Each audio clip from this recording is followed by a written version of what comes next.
मुख्तार अंसारी या उनके जो बेटे हैं उनका प्रभाव क्या है, हमको इससे मतलब ही नहीं है। हमको तो लोगों के बीच में रह के काम करना है और लोगों के लिए काम करना है, बस यही हमारे पास मुद्दे। मऊ नगर निकाय चुनाव को लेकर सरगर्मियां काफ़ी तेज हो गई हैं। ऐसे में आम आदमी पार्टी भी अब खुलकर मैदान में सामने आ रही है। देखना यह होगा कि आम आदमी पार्टी की तरफ से प्रत्याशी कौन होगा। लेकिन इस बीच आम आदमी पार्टी लगातार नगर निकाय चुनाव को लेकर समीक्षा बैठकें करती जा रही हैं। ऐसे में हमारे साथ आम आदमी पार्टी के जिला प्रभारी प्रवीण यादव जी हैं, इनसे हम बात करेंगे और जानेंगे आम आदमी पार्टी किस तरीके से तैयारी कर रही है और क्या कुछ मुद्दे हैं जिनको लेकर वो नगर निकाय चुनाव में उतरेगी और अपने प्रत्याशी को उतारेगी। तो सबसे पहले स्वागत है आपका। धन्यवाद अमित जी, बहुत बहुत धन्यवाद और ढेर सारी बधाइयाँ आपको और पूरे देश को कि देश ने हम पे भरोसा किया, गुजरात ने हम पे भरोसा किया और उन्होंने एक अच्छे वोट प्रतिशत से कि आने वाली जो आजकल रूलिंग पार्टी है, जो पूरे भारत सरकार मतलब मोदी जी प्राइम मिनिस्टर हैं, उसमें भी हमने उनके किले में हमने भेद किया और वहाँ जाके 13% से ज़्यादा हम लोगों ने वहाँ पे वोट शेयर किया। यदि उनको 1.5 करोड़ वोट मिला है तो हमको भी 40 करोड़ से ज़्यादा लोगों ने हमको लाइक किया है।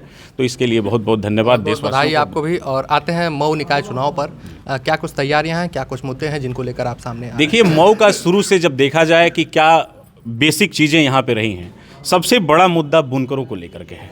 यहाँ बहुत बड़ी कम्युनिटी है। बुनकरों का ऐसा मुद्दा है कि जो उनका इलेक्ट्रिसिटी से लेकर के जो प्रॉब्लम स्टार्ट हुई यहाँ पे, अभी भी इलेक्ट्रिसिटी का प्रॉब्लम सॉल्व नहीं हुआ। पिछले 2 सालों से 3 सालों से, जब से ये दूसरी टर्म की गवर्नमेंट बनी है योगी जी की, उस समय से भी तमाम यहाँ से लोग अप्रोच करते रहे, लेकिन गवर्नमेंट ने उस पर थोड़ा भी ध्यान नहीं दिया। एक तो मुद्दा बुनकरों को इलेक्ट्रिसिटी को लेकर के है, यहाँ के रोड को लेकर के है, गंदगी को लेकर के है, सफाई और अवैध जो कार्यक्रम यहाँ पे चलते हैं, जो घोस्ट एम्प्लॉय बनाने का यहाँ पे प्रोविज़न जो चल रहा है कि घोस्ट एम्प्लॉय बना के और उसका पैसा नगर निगम का निकाल लेते हैं, पैसे निकाल करके उसको अपने मदों में खर्च करते हैं। तो ये सारे मुद्दों को लेकर के हम जनता के बीच जाएंगे और बेहतरीन और शानदार प्रत्याशी देके मजबूती से चुनाव लड़ने का काम हम यहाँ पे करेंगे। आप एक मुद्दा चूक रहे हैं, बैनरबाजी, पोस्टरबाजी, बड़े बड़े बैनर लगाना और जनता को एक तरह से गुमराह करना, ये मुद्दा क्यों? जी, बहुत अच्छा आपने बात कहा कि देखिए, जनता का पैसा है, जनता का पैसा कैसे यूज करना है। चूँकि हमारे पास जितने प्रत्याशी हैं या जो भी लोग चुनाव लड़ने वाले हैं, हम लोग पूंजीपतियों की पार्टी तो है नहीं। आप इस चीज़ को बखूबी जानते हैं कि जैसे सेंट्रल गवर्नमेंट क्या कर रही है कि अब 10 लाख करोड़ रुपए लोगों का राइट ऑफ कर दिया, बैंकों से राइट ऑफ कर दिया। वो पैसा, उसका बेनिफिट किसको गया? डायरेक्ट पूंजीपतियों को गया। तो वो वैसी विचारधारा तो हमारी है नहीं। हम तो ऐसी विचारधारा में भरोसा करते हैं कि जो लोगों का कॉन्स्टिट्यूशनल राइट है उनको मिले, है ना। और हमारे पास वैसे ही लोग हैं। आम आदमी पार्टी तो आम लोगों की पार्टी है और हमारे पास जो लोग हैं, पूंजीपति तो है नहीं कि इतने बैनर, इतने पोस्टर और इतने तमाम चीज़ें खर्चा करके और लोगों के पास जाएं।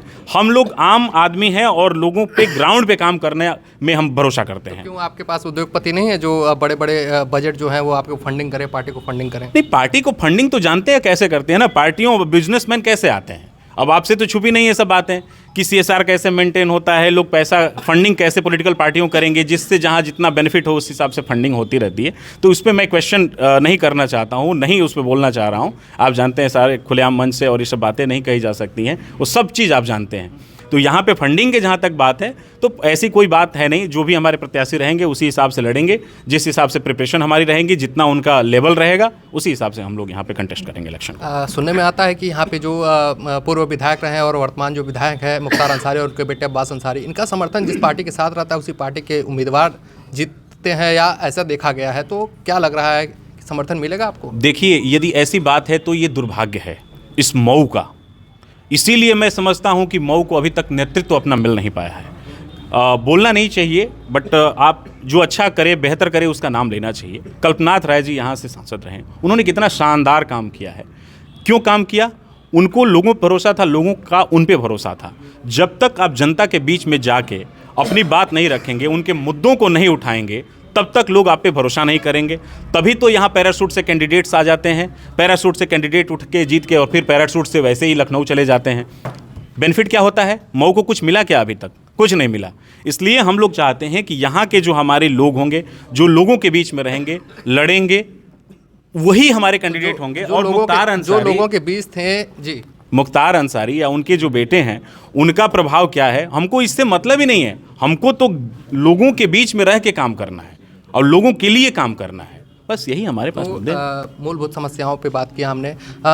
जो लोग जनता के बीच हैं, आपके पार्टी के जो लोग जनता के बीच हैं और निकाय चुनाव आने से ठीक पहले आपने उनको जिलाध्यक्ष बना दिया, तो क्या लग रहा है इतना बड़ा बदलाव पार्टी में हुआ? नहीं, हाँ। जनता के बीच जो हमेशा से रहा है उसको आपने जिलाध्यक्ष बना दिया। देखिए, जनता के बीच जो रहा है हमेशा, उसको हम जिलाध्यक्ष क्यों बनाए हैं? क्योंकि वो जनता की जन समस्याओं को, उनकी बेसिक समस्याओं को, मूलभूत समस्याओं को वो पहचानता और जानता है बखूबी से। तो वो जो खोज के लाएगा ना, यदि वो हमारे पास हीरा है तो निश्चित रूप से वो हीरा ही खोज के लाएगा। मुझे उस पर भरोसा ऐसा तो है। नहीं है कि कहीं पार्टी में उतार चढ़ाव?